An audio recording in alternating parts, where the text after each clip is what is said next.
Ngomongin agama, ini dia orang paling berbahaya di TikTok.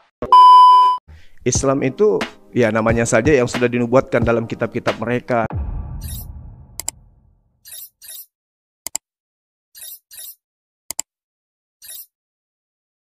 Apa pendapat ente mengenai Zuma?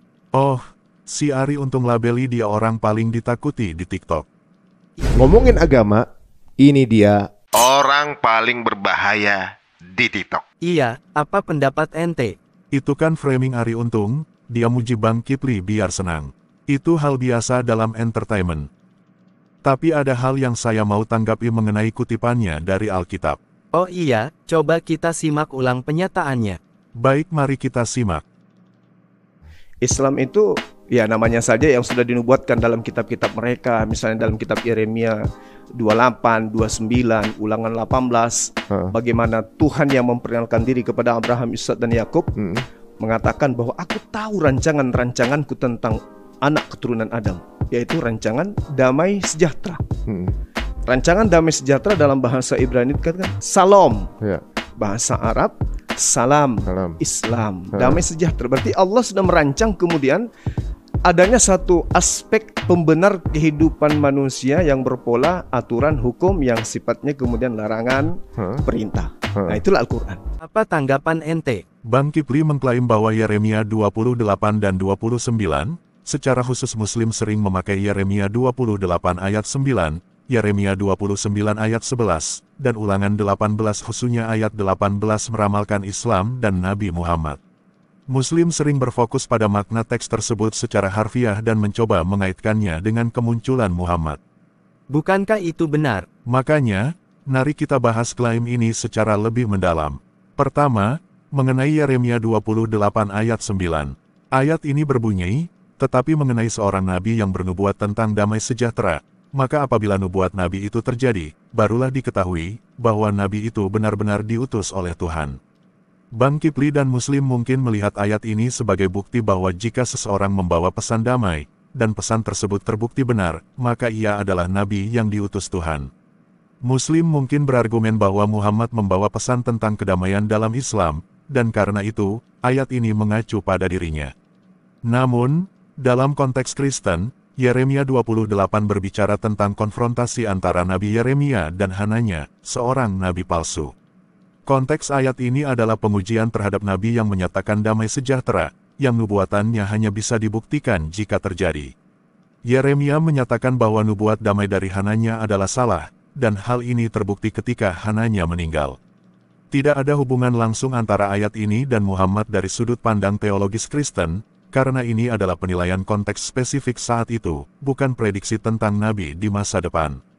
Jadi begitu konteksnya, saya paham. Kedua, Yeremia 29 ayat 11. Ayat ini berbunyi, sebab aku ini mengetahui rancangan-rancangan apa yang ada padaku mengenai kamu, demikianlah firman Tuhan, yaitu rancangan damai sejahtera dan bukan rancangan kecelakaan, untuk memberikan kepadamu hari depan yang penuh harapan.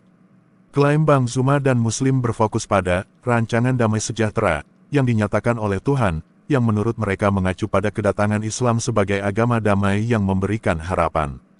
Mereka bisa saja berpendapat bahwa Tuhan memiliki rencana untuk membawa Islam sebagai jalan damai yang benar. Namun, konteks Yeremia 29 adalah pesan Tuhan kepada bangsa Israel yang berada dalam pembuangan di Babel. Ini adalah janji bahwa Tuhan tidak melupakan mereka dan bahwa Dia akan memulihkan mereka setelah masa pembuangan. Jadi, ayat ini adalah tentang rencana Tuhan untuk Israel dalam konteks sejarah tertentu, bukan nubuatan tentang Islam. Dalam tradisi Kristen, ini adalah janji Tuhan tentang pemulihan umatnya, yang kemudian digenapi saat kedatangan Yesus sebagai penggenapan rencana keselamatan Tuhan, bukan melalui Muhammad atau Islam. Berarti ente mau bilang, Zuma salah besar kalau menganggap itu nubuatan tentang Islam. Betul Aki. Saya lanjutkan. Keempat, mengenai Ulangan 18 ayat 18.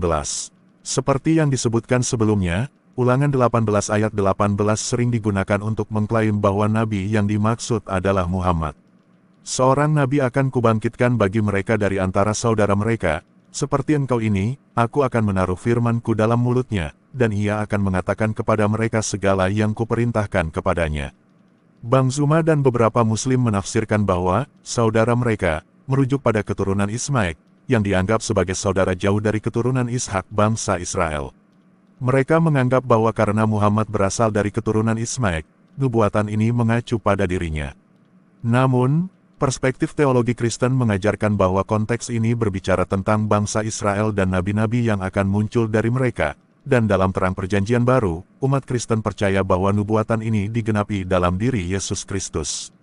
Yesus dipandang sebagai nabi yang lebih besar dari Musa, yang membawa firman Tuhan dengan sempurna. Tidak ada referensi langsung atau konteks dalam Alkitab yang mengarah pada Muhammad dalam ayat ini.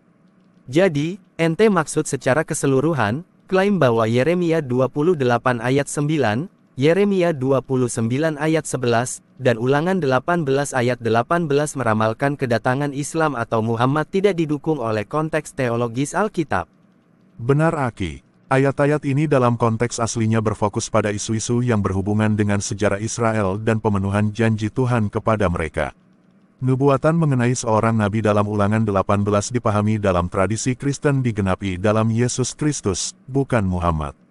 Menanggapi klaim bahwa Yeremia 28 ayat 9, Yeremia 29 ayat 11, dan Ulangan 18 ayat 18 meramalkan Islam memerlukan pendekatan yang berbasis pada pemahaman konteks, teologi, dan sikap hormat.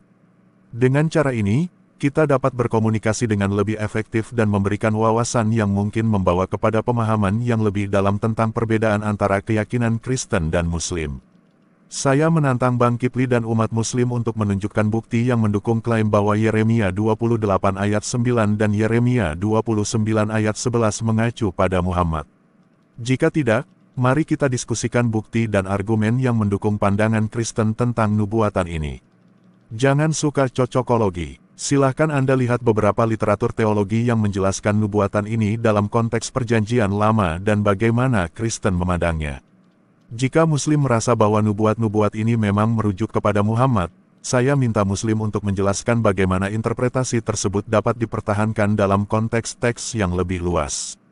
Sebab menurut konteks sejarah dan teologis, Yeremia 28 dan 29 berbicara kepada umat Israel di zaman itu, dan Ulangan 18 jelas merujuk kepada nabi yang akan datang dari antara mereka. Bukan dari Arab. Saya berharap kita bisa menemukan kebenaran dalam diskusi ini, dan saya mengajak Anda untuk merenungkan apa yang telah kita bahas. Terdengar seperti ultimatum. Ya, karena dia suka comot ayat Alkitab dan menafsirkan sesuka hati. Silahkan pakai ayat Alkitab tetapi tafsirkan dengan benar, jangan sembarangan. Betul, saya juga tidak mau ada non-Muslim menerjemahkan Al-Quran dengan sembarangan. Makanya saya harus memberi penjelasan. Semoga bermanfaat. Terima kasih Al penjelasannya. Sama-sama Aki. Salam murid Kristus.